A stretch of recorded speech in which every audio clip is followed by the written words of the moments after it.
and the Office of International Programs. We are happy to invite you here this evening. I wish we could say not under these conditions, but world affairs as they are move very quickly, and tonight we're going to hear from a panel of 3 experts who will provide their own analysis, and then following that we are going to have plenty of time for Q&A from the audience. I did want to say that this is being recorded on Zoom, so we have that. Eagle Eye TV is here as well, so this is live. We've got folks in the Zoom room, and folks who are in Zoom, Javier is he will handle all the questions. Just type that in the comment box. Before I move on, I just want to welcome 2 of our special guests, Ms. Janet Waddell. Ms. Waddell is a longtime member of the Auburn University Political Science family.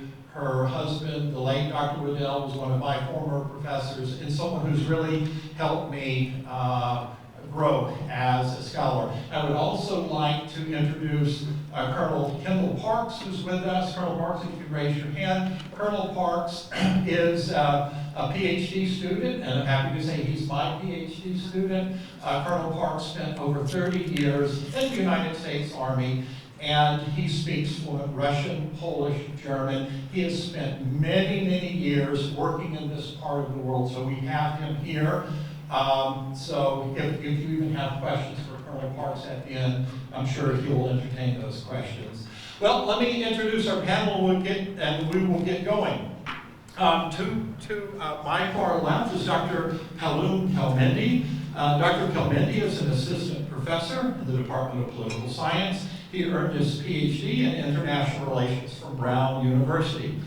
Dr. Kelmendi will provide a very broad framework for how different schools of international relations explain the war, and then focus on the human dimensions, drawing on his own personal experiences. Dr. Peter White is in the middle. Dr. White is an assistant professor in the Department of Political Science. Dr. White earned his PhD in International Relations from the University of Maryland, and he will speak on the Ukrainian-Russian military performance. And finally, Dr. Matt Clary here, to your left, far left, is a lecturer in the Department of Political Science. He earned his PhD in International Relations from the University of Georgia. Dr. Clary is going to speak on the implications for American foreign policy, U.S.-NATO relations, the role that intelligence has played in the lead up to the invasion, and the international response more broadly. So at this time, let's welcome each of our panelists. And we're going to go in the order of Dr. White, Dr. Clary, and Dr. Kelmendi. Dr. White. All right, thanks so much, Dr. Harris. I was hoping there was a map I think we had queued up that I think will help us navigate this. Just I'm going to start with a note of humility. I think I see some of you are in my one of my undergraduate seminars, and I with great confidence 2 weeks ago asserted that there was no way that Putin was going to invade Ukraine. So I guess coming up here and explaining how the invasion actually happened is kind of my penance for that hubris. All right, so this is as good a map as any, and it kind of shows the situation right now. It's evolving, but this more or less shows the territory under Russian control as of this morning. So what you see in the south is Crimea, a territory that Russia has effectively, if not legally, controlled since 2014. And then in the east, you see 2 regions called Luhansk and Donetsk, which have effectively enjoyed autonomy under Russian supervision. Russia has kind of sliced off those pieces from Ukraine also in 2014. So that territory has not really been effectively under Ukrainian control since 2014. Everything else sort of bleeding out from that territory and from the Belarusian border to the north is something that's happened in the last week. So what you saw was a rapid attempt by Russia to decapitate the Ukrainian leadership and end this conflict within 24 hours. So you saw a race essentially for Kiev and a, to put it mildly, ill-advised attempt by Russian airborne forces to take the airport there and land follow-on forces and essentially seize the Russian political leadership, including Vladimir Zelensky. This didn't really work out for Russia. Russia's forces, those sort of initial pushes were beaten back and the Russian offensive got stalled out. So right now, essentially, Russia is fighting in and around Kiev and Kharkiv, sort of the second largest city in Ukraine. Russia's early attempts to end this thing quickly and with minimal damage to its forces has not succeeded. So right now, what Russia is essentially doing is has essentially stopped trying to do this cleanly and quickly, and is going to do it relatively slowly and messily.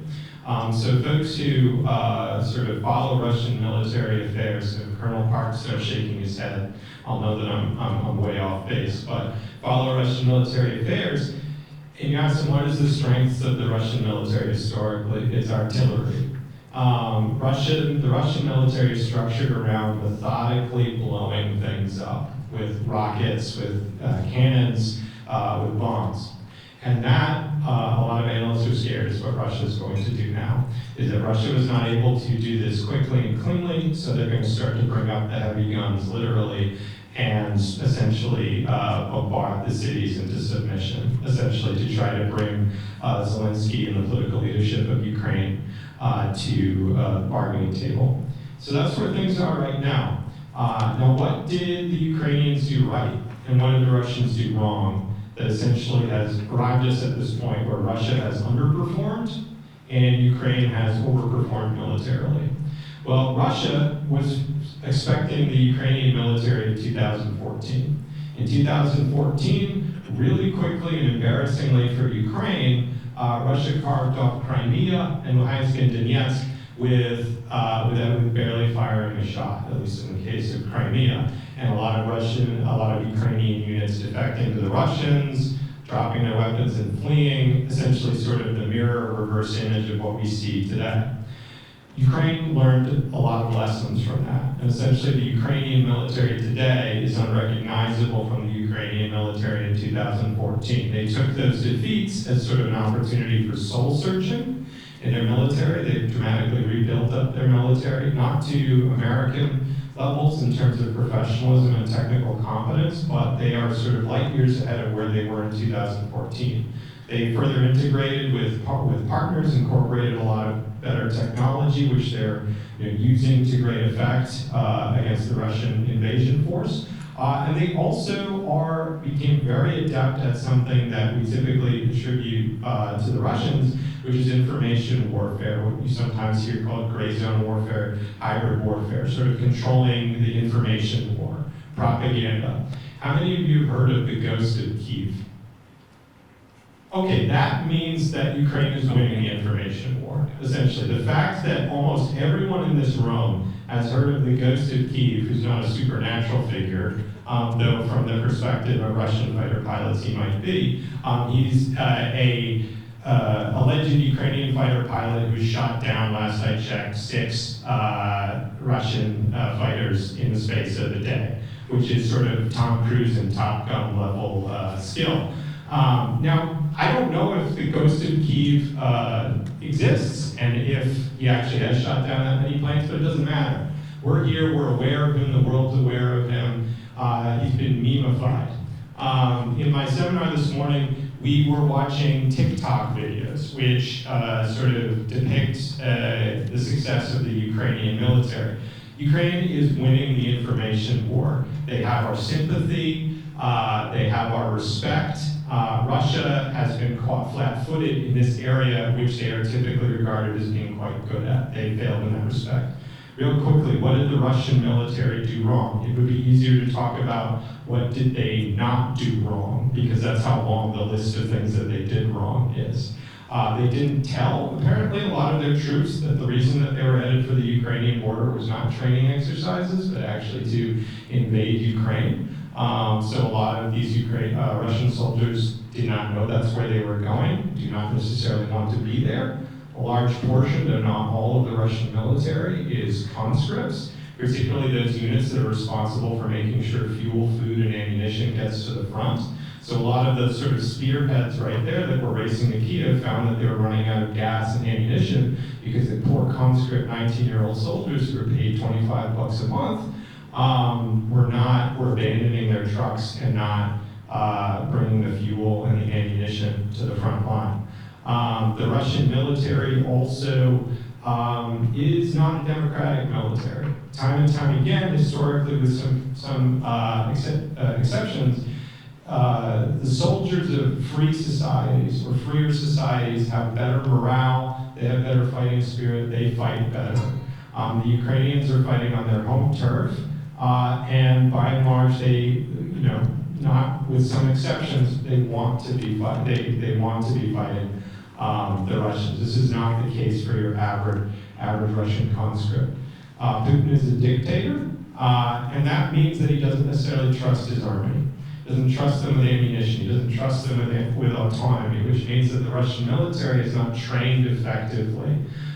Dictators tend to be so worried about preventing their militaries from overthrowing them that they don't give them a chance to actually practice and get good at what they're supposed to do, which is why we see such a mess right now for the Russian military. And the last thing I'll note before I hand things off to Dr. Clary is that dictators sort of face a paradox. When they are so effectively in control of the country, nobody will say no to them. Nobody will tell them hard truths. You see this time and time again. I'm sure all of us have seen pictures of Vladimir Putin sitting at one end of a table while his intelligence advisor sits at the table like way at the 50 feet away or something like that. And these are stage-managed things where nobody is actually saying, actually, Mr. President, I think that's a bad idea. Here's why, and here are some alternative approaches. Because everybody is afraid in a dictatorship like Russia to tell the truth to the dictator because they don't want to upset the dictator. The dictator makes decisions with bad information, which is what we saw in Russia right now, and unfortunately the Ukrainians and perhaps the Russians are paying the price for it. So I'll end there and hand things over to Dr. Clary. All right, thank you, Dr. White. So I'm going to talk a little bit more broadly, mostly starting out with the equation for American foreign policy. First off, I want to say this is one of those moments. So, rarely do people genuinely care what I think about something. And it feels kind of very uncomfortable, but this is one of those moments. Like September 11th was this moment when I was growing up for people our generation. This is one of those moments where we look back in history 30, 40, maybe 100 years from now, we remember how this plays out. We're living through it. So, I appreciate that you're all here and you're engaging with that. That's a big part of this. And also, this is kind of a scary time to be in the world. Like the pandemic's still going. We seem like we've completely forgotten about that. But, this is unsettling. So one of the main questions I've gotten to this point from most people is why doesn't the United States intervene? The easy answer is this isn't a vital interest for the United States. When I say vital, that doesn't mean we don't care about Ukraine, doesn't mean we don't care about democracy, but it means that that's why we never let Ukraine or accepted them into NATO. And so because they're not part of NATO, we do not have an obligation to defend them. We're going to do everything we can short of sending military forces to Ukraine, but that's a big part of it. The other part of it is we don't want to find out what a war between Russia and U.S. military forces would look like. It was the entire Cold War. The fear was every single crisis, every single proxy war, Vietnam, Afghanistan. The fear was that they would escalate out of control to nuclear conflict. It's not by accident that Putin threw out the putting the nuclear forces on alert just a couple days ago. He's signaling, he's posturing. He's sending a message like, hey, this is the Cold War. This is the Cold War mentality. And so you need to be aware that that's the implication. You don't know where the line is, how far you can push me before I might be willing to use nuclear weapons. Don't worry, he's still very rational, deterrable, all the same things that applied 10 days ago still apply today. So I'm not like building a bunker in my basement anytime soon. But it doesn't mean we can ignore it either. But that's why we haven't intervened. But that doesn't mean that there's nothing we can do. And we've done an awful lot. In terms of the global response, you've seen, honestly, one of the, hasn't been, a lot of it's been swift. It seems like it's kind of been put together in about the last 4 or 5 days. So it's really been behind the scenes efforts over the last month. Basically, while most of us were ignoring the Olympics, just to be completely honest. The Biden administration, the United Kingdom, those two in particular, were mostly leading an effort trying to convince the world Putin means business. He's going to invade. They kept saying it even after Germany and Italy kept saying, we don't think he's going to do it. We don't, and I was with them. I didn't think he would do a full invasion because it's, as Dr. White said, it's not working out so well, and that's kind of how we suspected it would go.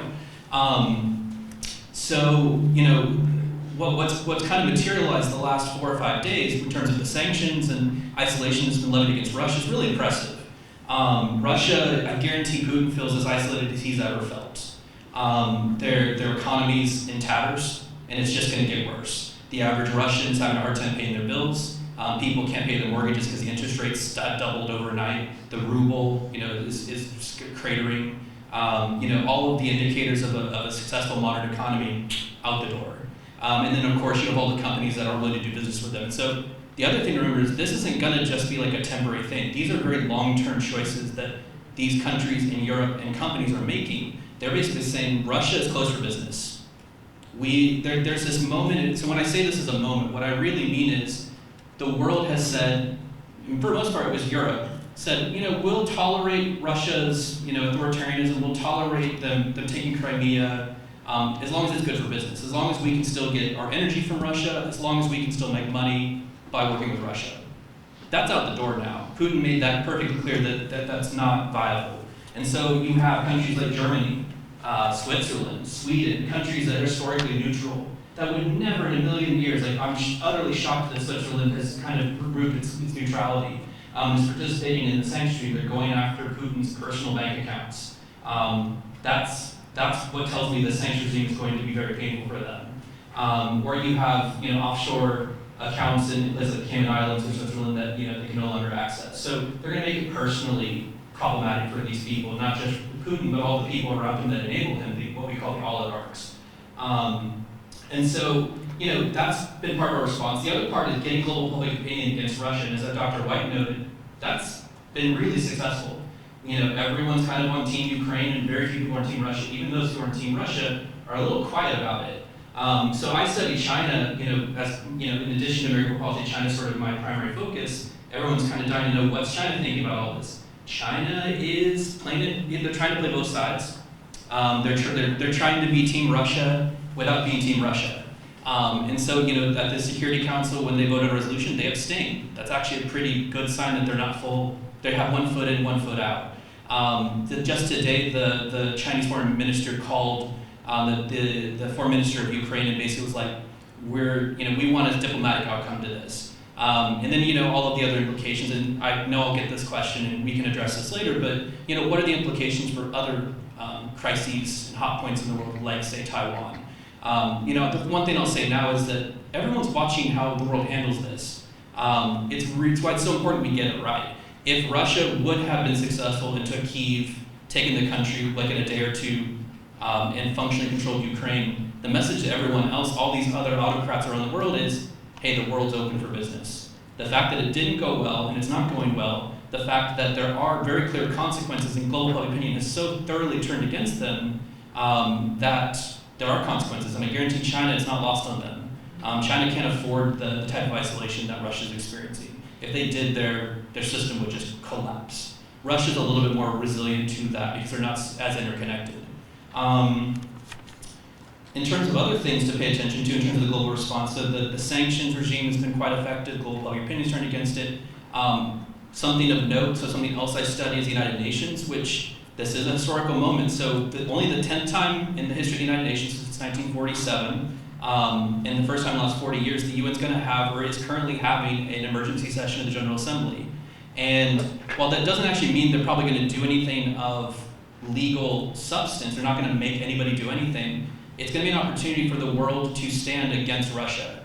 And so you're about to see, I think it's tomorrow, the vote. You'll see every country, all 193 members of the UN will get a vote. And my guess is we're about to see 85-90% of the countries in the world, if not more, vote against Russia and say what they've done is wrong and that the world needs to stand against it. That's just going to put all of this public opinion against Russia on steroids. And so, keeping that effort up. For example, President Biden's addressing the nation, the State of the Union address, that the first probably half hour are going to be about Ukraine. And it's going to be about continuing this and getting the American people on board. So public opinion, as Dr. White mentioned, is also a big component of this as well. I've got a ton more I can say, of course, but I'm going to stop there, and I'll let Dr. Kamendi share his thoughts, and of course, I hope you guys have some great questions. Dr. Kamendi. Thank you, Matt. As some of you in the audience know, I'm not as eloquent as my previous two distinguished colleagues, so to sort of avoid the problems with that, I prepared some notes that I'm going to be reading from. The invasion of Ukraine is obviously a cause for deep concern due to its serious implications for global security.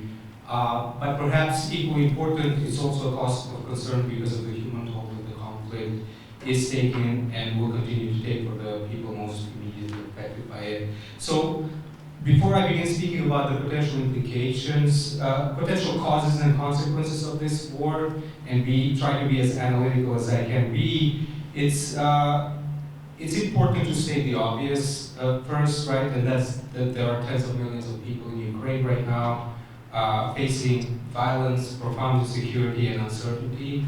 Families are being uprooted, hundreds of thousands of people are being displaced, people are losing their homes and their livelihoods, and many, many are obviously dying every day.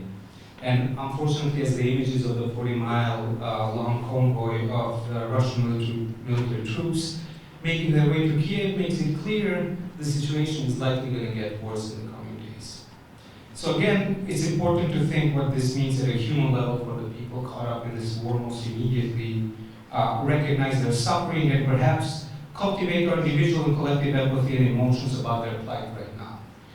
As scholars such as Martha Nussbaum remind us, emotions such as empathy are central in developing and maintaining our capacity to understand the world around us, and for expanding the moral imagination that can help us to deal with and hopefully improve it as well. Okay.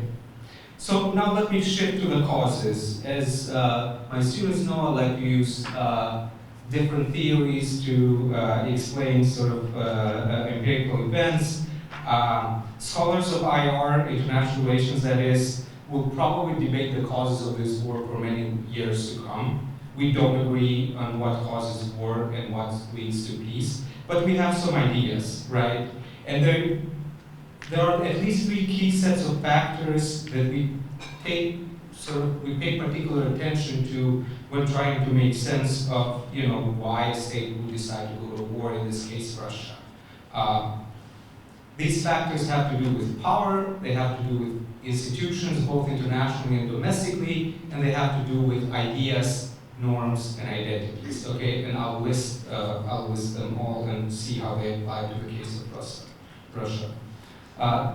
The first group of factors that scholars look at for trying to understand wars have to do with power and geopolitics, as I just said.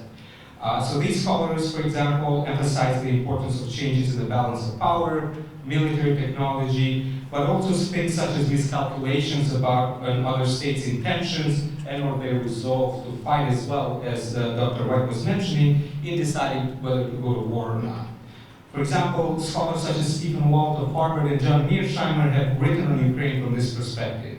They assume that because there is no central authority to protect states, they compete for power, do not trust other states' intentions, and sometimes engage in war to strengthen their security and to maintain more leverage.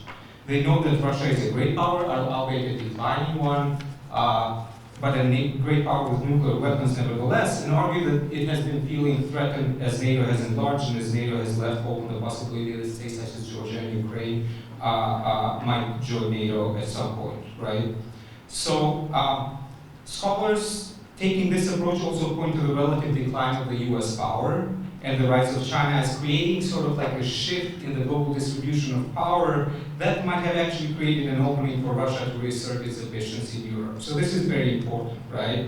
So these are sort of like some of the deep material, military, underlying structures that might sort of like explain why Russia came to this point.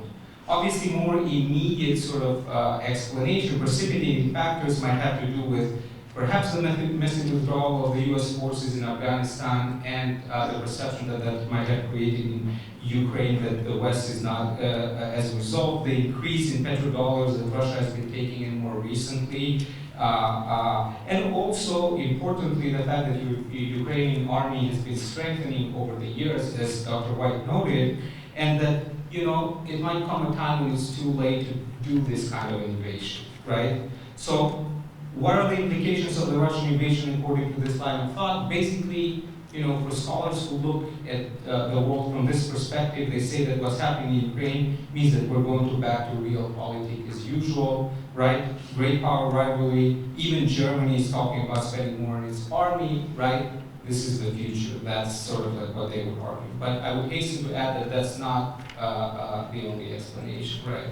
So another group of factors that scholars point to as being important drivers of world politics are institutions, both international institutions and domestic institutions.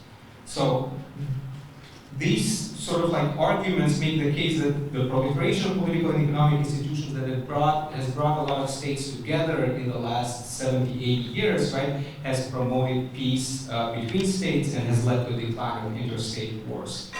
However, they also note that domestic institutions matter, that democracies are more peaceful, that authoritarian regimes, particularly personalistic ones such as Ukraine, are more likely to engage in reckless behavior, such as Russia's regime, right, with Putin at its top, are more likely to engage in reckless behavior because, right, they don't need to consult their people, sometimes they don't even consult their own sort of like colleagues, right?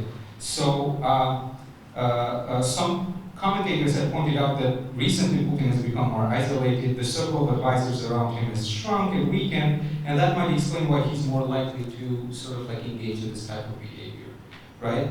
Scholars who emphasize the role of international institutions in preventing conflict might also point out the failure of the Minsk process that was ongoing between Ukraine and Russia, right? And then point to that as sort of like an institutional failure that might have led to war. It seems that as Russia realized that its goal of sort of like attaining special status for the two secessionist republics in the east and giving them practical veto power within Ukraine's domestic and foreign politics, right? As that sort of like effort failed, right, and the talks failed, then sort of there's been an opening for the decision to go to war, right? So what are the implications for international institutions, right, and the US-led liberal international order as a result of this war? Many argue that Russia's invasion of Ukraine shows that too much faith was put into the pacifying effect of international institutions, on the pacifying effects of democracies and trade, and that the global liberal order is more or less dead right now. This is sort of like I'm more or less citing here. However, as we've seen, as the doctor clearly noted, this argument might be premature. In the short term, at least, Russian invasion of Ukraine appears to have reinforced at least some aspects of the US-led Western liberal order. The US and its allies have been acting unusually in unison, right? Leaders of countries such as Kenya in the UN Security Council have made sort of impassioned speeches that have galvanized people around the world. Global civil society has been very active, and countries around the world have shown strong solidarity with Ukraine. Finally, there are those who argue that we need to look at ideas, ideational factors, and identity and nationalism, and also broader international norms about sovereignty, right, and the role that they play in causing both peace and war. They point, for example, to the role of nationalism as an important factor of what might be going on in Russia. So on the one hand, some might see the war as a clash between civic nationalism that Ukraine is trying to build and the ethnic nationalism of Russia. The fact that there are many ethnic Russians in states such as Ukraine, but also Belarus and the Baltic states, might explain why Russia may want to intervene there.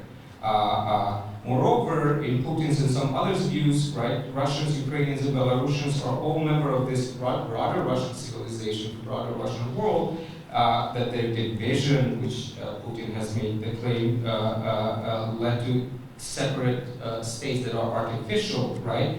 And that basically this outlook on the world and on sort of like the Russian civilization gives Putin the right to intervene in the internal affairs of these countries and perhaps even incorporate them within a larger Russia, right?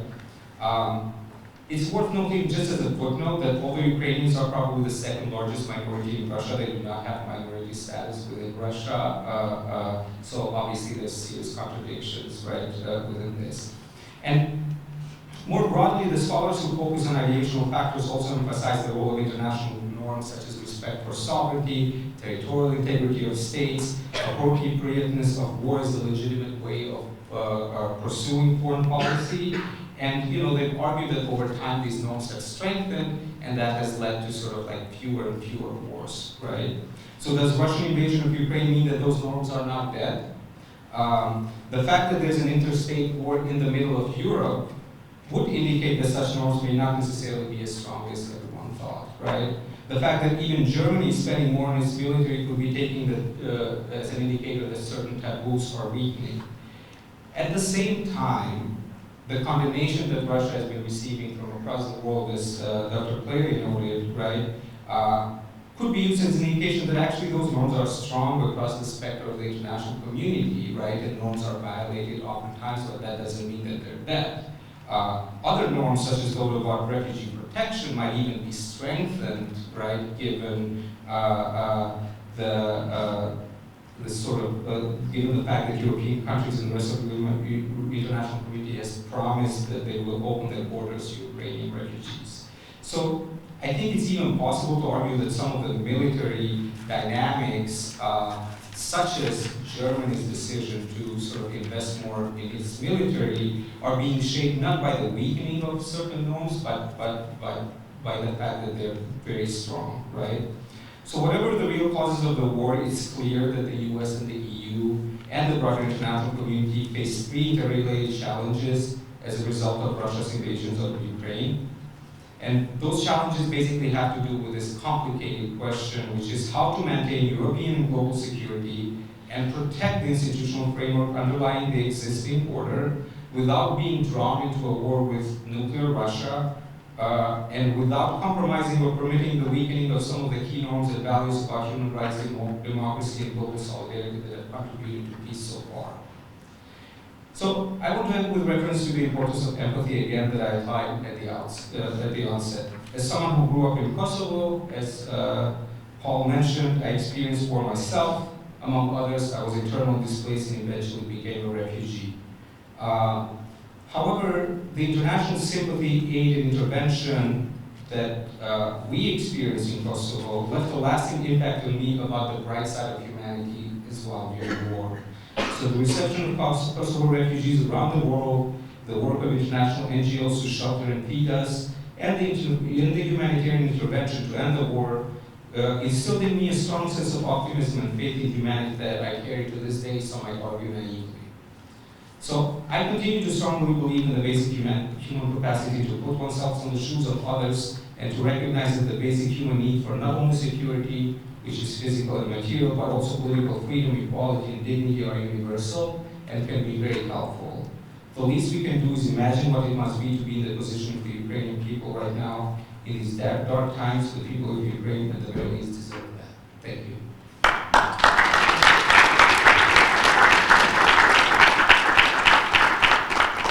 Okay, at this time, it's time to hear from you. So we're going to be taking questions from the audience. Does anyone have a question for our panelists? Anyone? Don't be afraid to ask. There are no such thing as dumb questions, just dumb professors, right? Okay. Yes. There's a hand there. Yes, sir. Okay. In Vladimir Putin had a speech where he basically talked about how Part of the reason that they were doing this was because they were upset for like past grievances of Ukraine and everything, and also for Western aggression. If the U.S. were to just come out and say Ukraine isn't going to be in NATO, or NATO would come out and say that, would that have potentially prevented this?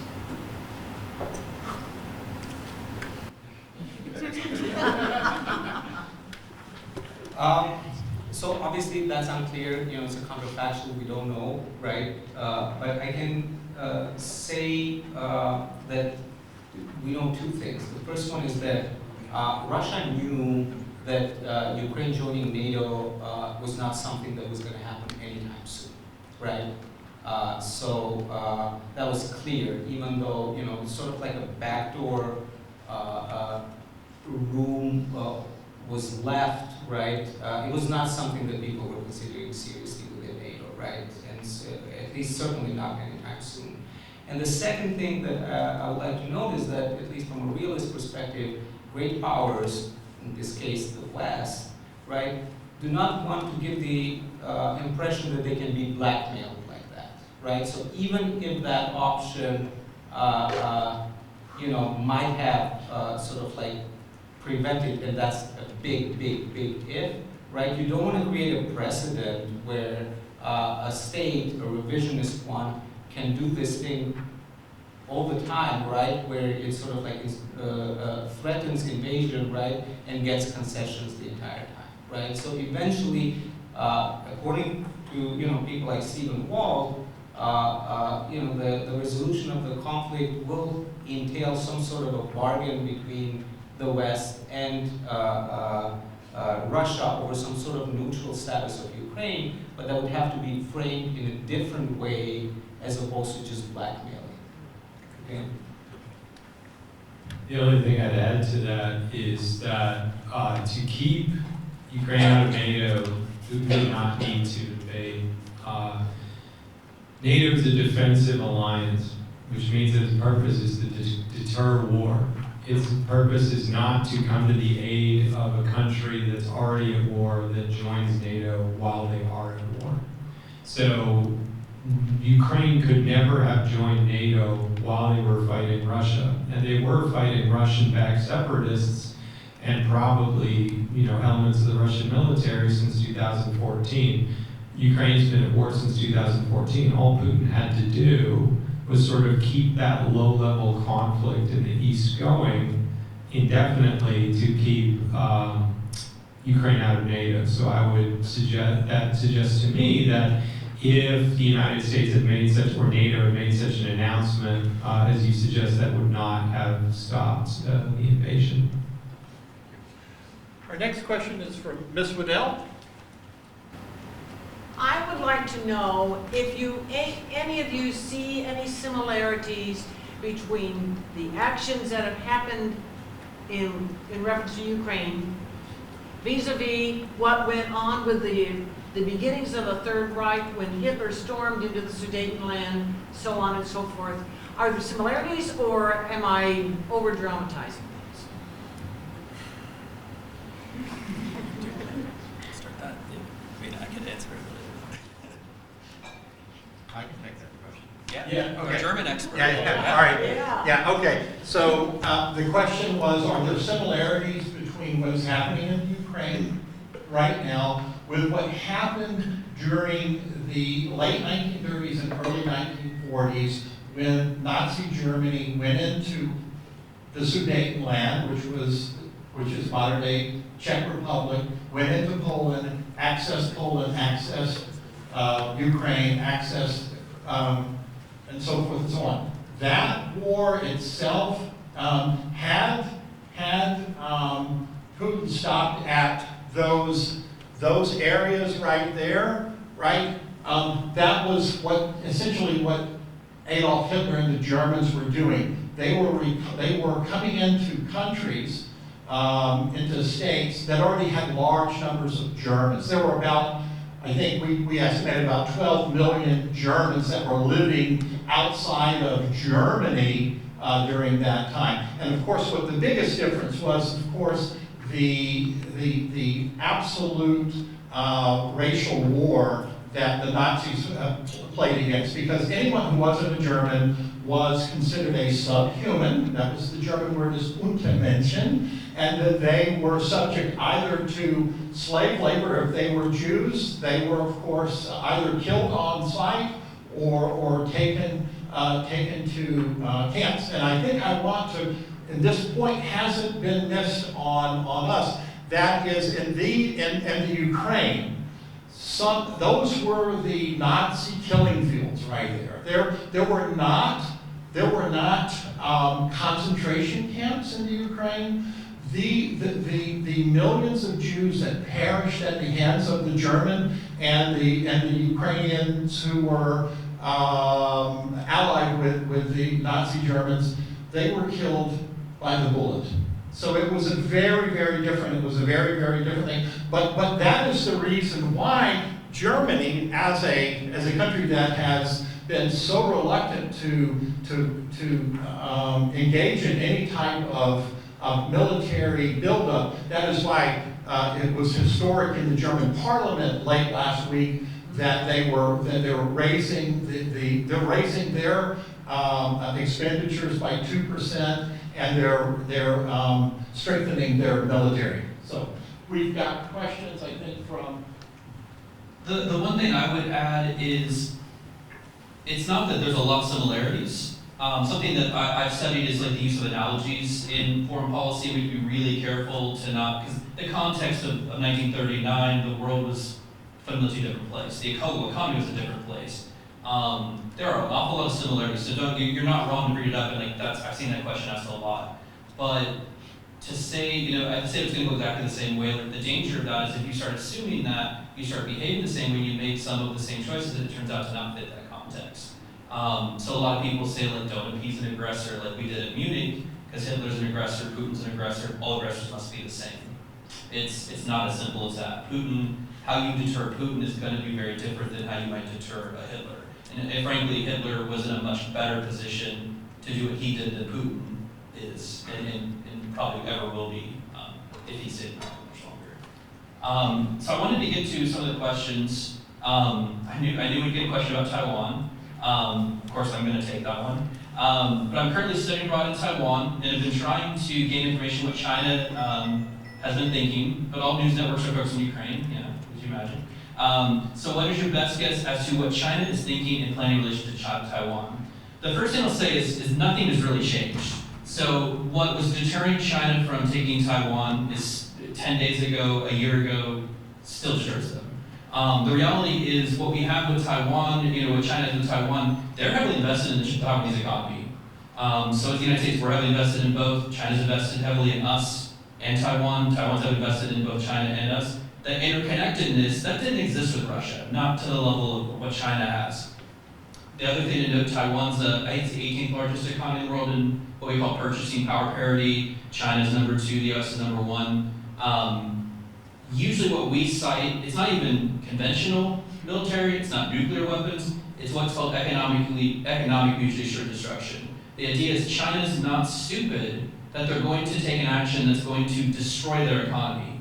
Putin clearly didn't really care about that. So, I get why people are worried about that, but Xi Jinping is much more sensitive to that. That is not something that he's going to say, like, okay, well, if we get punished and kicked out of SWIFT and we get sanctioned and isolated, we'll deal with it.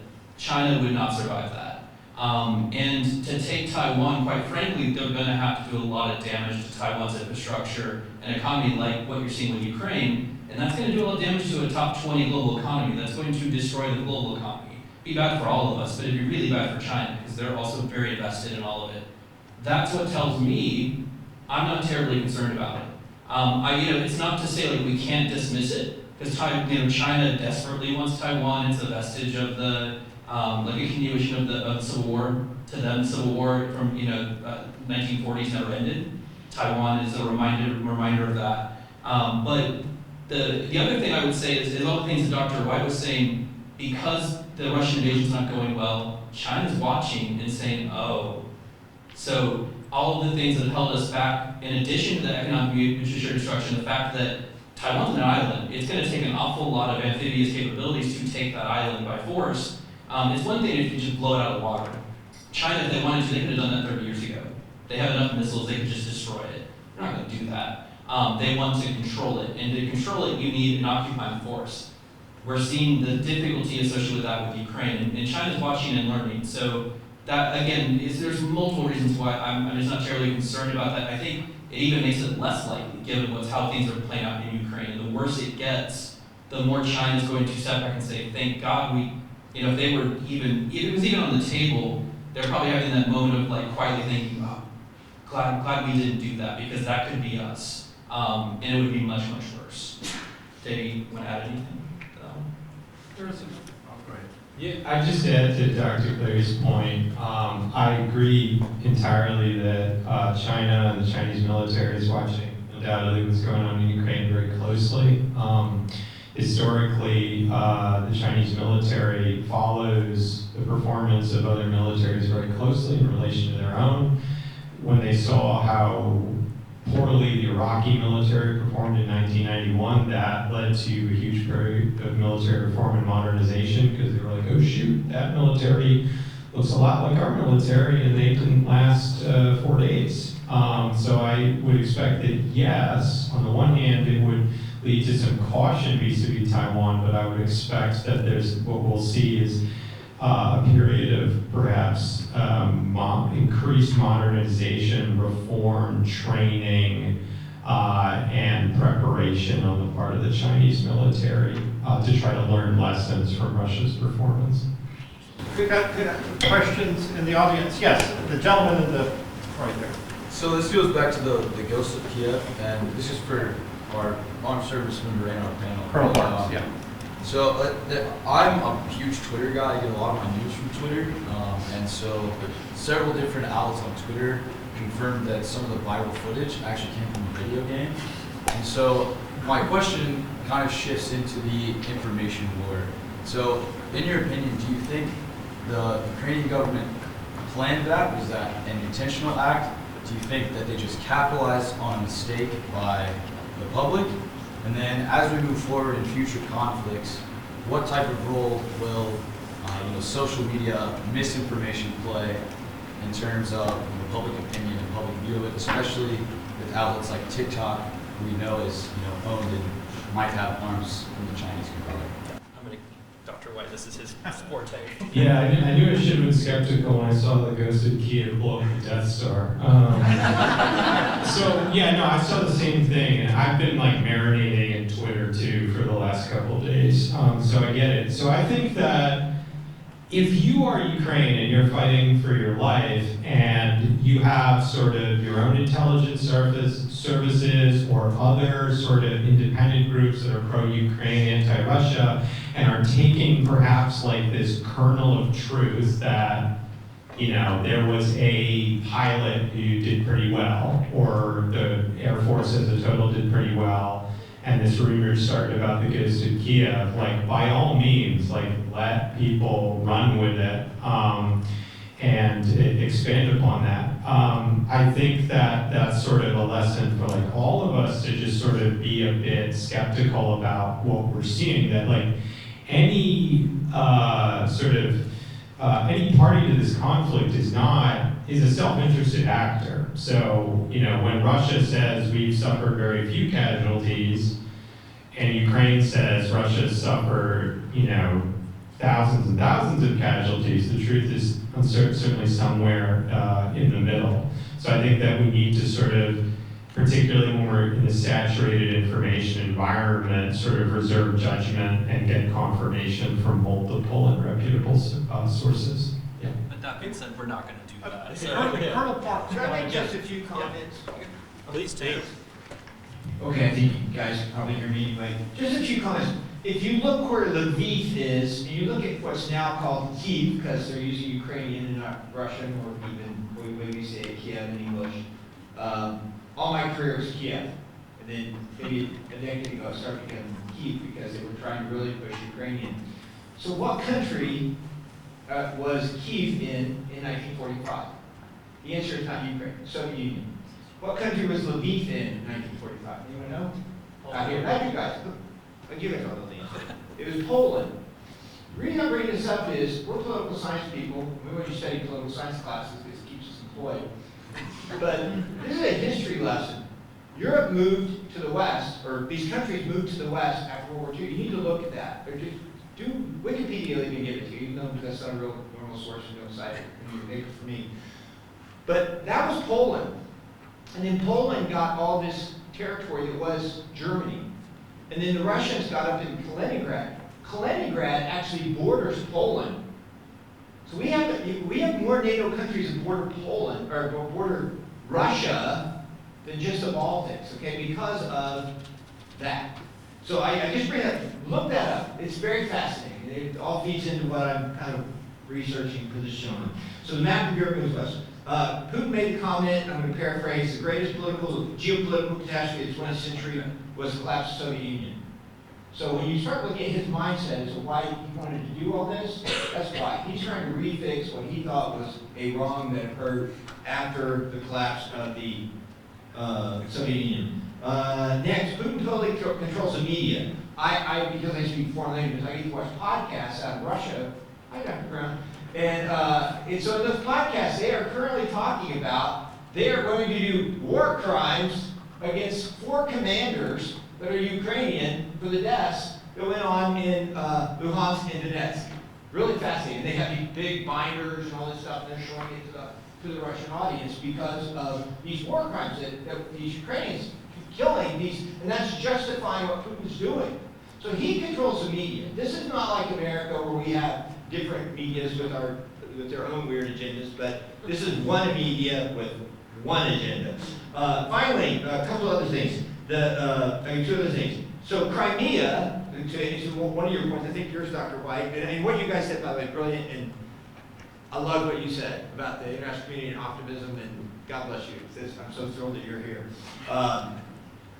But Crimea was Russian, was part of the Russian SSR up until 1954, when Khrushchev gave it to under the administrative control of Ukraine. Disproportionately, Russians lived in Crimea, way disproportionately. And so the Tatars had been kicked out a long time ago, if you want to Wikipedia that too. And the Luhansk Donetsk, way disproportionately Russians. So when they went in there in 2014, this was like going into your home field, right? This is all the good old boys, and we're happy to see you. Come on in, all right?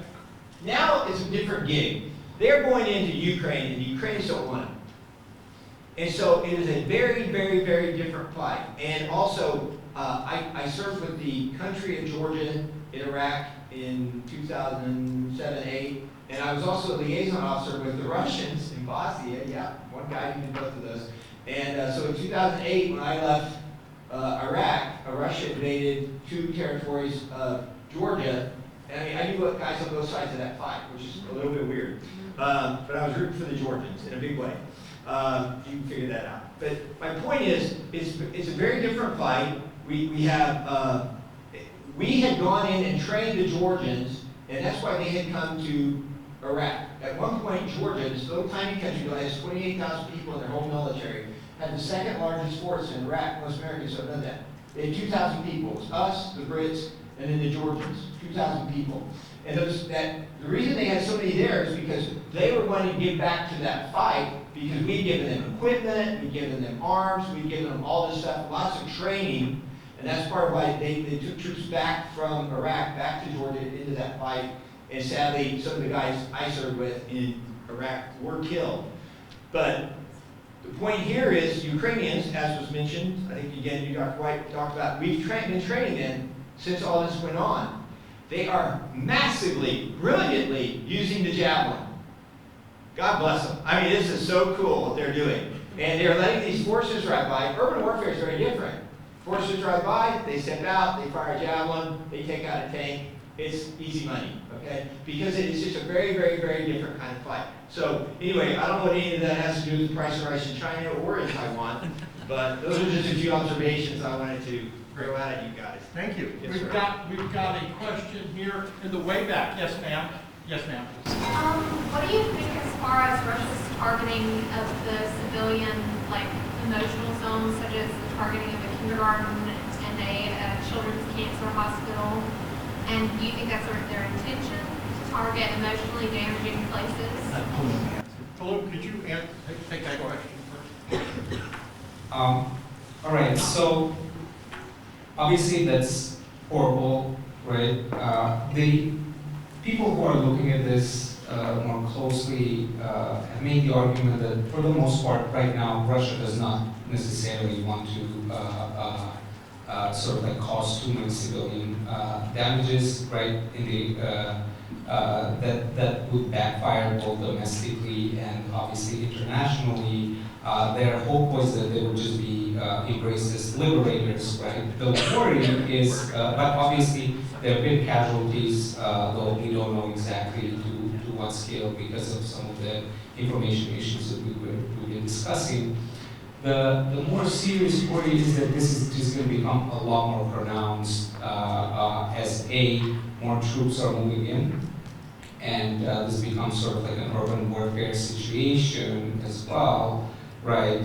Which will lead to more and you know the Russian army has certainly not sort of like shown that it's very considerate of civilians in other areas. Right? Think of Syria, for example. And the worry is that despite sort of like a closer kin like affinity, that's going to change in Ukraine as they sort of like become more frustrated and as the type of military operations that they're doing change. So horrible and unfortunately probably worse to come. Yeah. We've got time for one more question. The gentleman has your hand up, and then Dr. Clary's going to wrap everything up. Yes, sir. Go ahead. So I know that Russia's economy right now is hurting a lot because of this war, and so its ruble and stuff like that is very compared to the U.S. dollar has gone down a lot. Do you think whether or not Russia takes control of Ukraine or not, do you think that its economy will be able to recover from this? Matt, why don't you take that one? I'm no economist, so I'll coax it with that. So I mean, I'm not gonna know like I'm also not a soothsayer, but and this leads into the kind of the wrapping it up too. So I guarantee the questions in the back of all your minds is like, how does this play out? Where does this go? Because we're in the middle of the war. You know, this isn't 1945 where like you read the newspaper in the morning and you catch up on maybe the day's event or the week's event, and that's maybe what you know. We're like I'm having to follow up basically 3 or 4 news sources every 5 seconds. There's some new piece of information that's relevant. This is crazy fast. So that's making this challenging.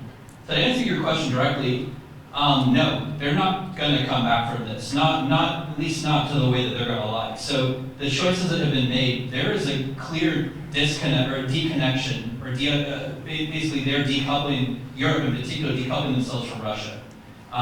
You have Shell, Dutch oil company, basically deciding they're not going to do business with Russia anymore. Or that deal that they negotiated took them years to negotiate. So to just not on a whim, but like almost overnight to just say we're not going to do this anymore, that's a big deal. And Ford's not doing business, GM's not doing business. Like they could come back, but that's going to take years for that to come back. And Russia would have to finish. So something that I study is what happens when countries break international rules and norms and become a pariah, become isolated. What can they do to improve that? Well, the path forward for Russia in that case is they're going to have to make amends for all the bad things that they've done and make it clear that that's not who they are. And I don't know how you do that with Putin in charge. So, you're going to have regime change. And so I suspect there's some of those very wealthy oligarchs, the wealthy individuals, so they own the big Gazprom and some of the bigger companies in Russia.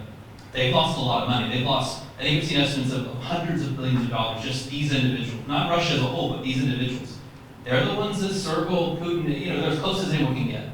And they're the ones that if they change their tune and decide that he is no longer good for business and good for the future of Russia, he's done. And so I'm not predicting that. Putin has done a lot of really smart things to insulate himself from that, but that's how it's going to play out. If in the economic pressure, that's why we're doing that. That's why it matters so much that it's such a unified front. So now how does this play out? So some of the questions on Zoom, what happens when Ukraine eventually, like, yes, they're putting up a hell of a fight, but I think we all sense that it's probably going to work out in Russia's favor. It's going to be ugly to get there. The next few days are going to be terrible. You're going to see way more instances of like the missiles hitting people live, and God, I hope everyone's in underground shelters when those missiles come in, because there's going to be so much of it, and the urban warfare is just going to be ugly. And we're going to watch this happen on our TVs. That this is the way war is conducted. It's going to further shape and entrench global public opinion against Russia. But Russia has superior power. Conventionally, they're probably going to win this fight. How does it play out? So Ukraine, they probably would like to set up a puppet government. They're going to try to capture Zelensky, the current president, try to depose him from power, maybe kill him. I don't know how that plays out, but certainly hold him trial if nothing else, and say like he for all his crimes against Russia, manufactured but serves a purpose. And install a puppet like they have in Belarus, essentially. Like Lukashenko, the leader of Belarus, he dances to boots too. That's what they want with Ukraine. That's what they had before 2014 in the revolution. They want to go back to that. We can't let them do that, so we won't recognize it. We won't, functionally speaking though, Ukraine will not be the country that it was before. And there's not a lot we can do about that. But that's also why I would say the punishment's not going to go away, because there isn't a resolution here. Like, we're not going to suddenly march into Ukraine when that happens and say, okay, well, we let you play your game of war there, now we're not going to let you decide the fate of it. The reality is Putin decided at some point about 5-6 days ago, all of this is worth that cost. And if he's willing to continue, he's going to double down and keep paying that cost and all the costs that come with it afterwards. And now he's not going to go back. And so I think the best hope we have is that somebody in Russia has some sense about them, gets through to Putin, and explains to him that he needs to negotiate a way out of this. And maybe that's what stays off that kind of worst case scenario where the war drags on for years. And there's an insurgency in Ukraine and all these horrible, awful things. But the reality is Europe has detached itself from Russia. That's going to last for a decade at least. The post-Cold War era is over. I mean, I hate to be like grandiose about it, but that really is, it feels like we are heading into a new era in which you're going to start seeing this kind of Cold War mentality and behavior come back, where Germany is willing to spend, 3 or 4% of its contributions to NATO, which is something that was unthinkable a week ago. Maybe Finland and Sweden joining NATO. That's very realistically possible too. So Europe is going to move closer to the United States. They're going to be unified. That's good for us, but look at what it took to make it happen. So how this all plays out, it's going to depend upon internal Russian politics, quite frankly. That I don't know. Nobody really knows how that's going to play out. I wish I could predict the future, but do you all want to add anything concluding? Any concluding remarks or anything? I would just sort of, I think I slightly disagree with Dr. Clary, which makes things kind of exciting and spicy. I think that Putin is in a really bad situation right now, and I don't think that the Russian military can sustain this indefinitely. I don't think Russia economically and politically can sustain this indefinitely. I think an insurgency and an occupation of the country is not possible for a force of this size. They have, less than 200,000 troops. Sounds like a lot, but for occupying a country of 40, 50 million that don't want you to be there, that are armed to the teeth with Javelin anti-tank missiles, it's not enough. So I think that he's looking for an off-ramp, and I suspect that part of the reason that they're resorting potentially more brutal tactics is that he wants to bring Zelensky to the table and achieve some sort of negotiated outcome that Putin can present to his people and his backers as a victory, whether that's sort of international recognition of Crimea, demilitarization of Ukraine, recognition of the independence of those eastern territories. I don't know, but the question is there are two parties in this, and does Zelensky have an incentive to accept that? Will he keep fighting? And would he and would the Ukrainian people accept a a settlement that was unfavorable to Ukraine because Russia was holding a gun to their head. I don't know, but I think that Putin is actually in a pretty fragile situation right now. And just to add to that one more thing, it's important to note that authoritarian leaders such as Putin are most threatened by, not necessarily by the people, although, they are sort of like fearful of what the people might do, but by the coalitions within them. Putin's circle, however narrow, it has become more narrow over time, is still sort of important. The Siloviki, the oligarchs have been less so over the time, but he still needs some sort of like a coalition, right, to rule. No single individual can rule on their own.